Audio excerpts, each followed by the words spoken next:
Just think about how Jesus modeled this for us. There was a principle in his day of an eye for an eye, a tooth for a tooth. This legalistic sense of justice, that if they did this to you, you can do that back to them. Watch how he flipped that whole thing on its head. This is in the Sermon on the Mount, Matthew 5, verses 38 through 48. Very familiar, you might have heard this stuff before, but just listen with the ears now of what we've been through so far. Jesus says, you've heard that it was said, an eye for an eye and a tooth for a tooth. But I say to you, do not resist the one who is evil. But if anyone slaps you on the right cheek, turn him the other also. If anyone would sue you and take your tunic, let him have your cloak as well. And if anyone forces you to go 1 mile, go with him 2 miles. Give to the one who begs from you. Do not refuse the one who would borrow from you. You have heard that it was said, you shall love your neighbor and hate your enemy.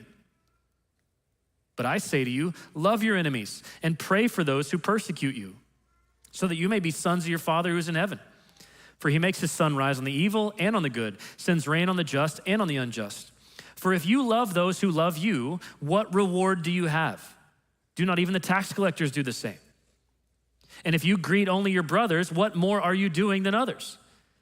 Do not even the Gentiles do the same? You therefore must be perfect as your heavenly Father is perfect. Does that not sound radical to our modern ears? Wait a second, listen, you're telling me that I shouldn't defend myself? Is that what Jesus is saying here?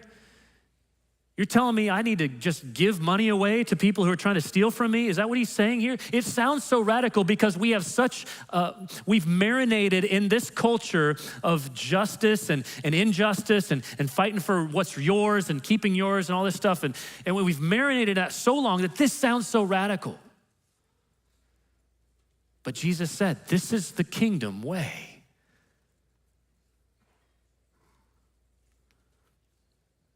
And Jesus not only taught about it, he lived it. This is how he loved his enemies, how he trusted his sovereign Father. This is 1 Peter 2, 21 through 23. It says, for to this you've been called, because Christ also suffered for you, leaving you an example so that you might follow in his steps. He committed no sin, neither was deceit found in his mouth, meaning he didn't deserve anything he was getting. But when he was reviled, he did not revile in return. When he suffered, he did not threaten, but continued entrusting himself to him who judges justly. He said, my Father knows best. He will judge, he will make it all right. I trust him. So while we may not understand it always, and as hard as it can be to do,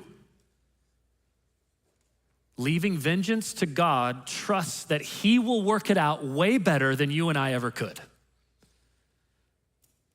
And you trying to work it out might actually get you in trouble.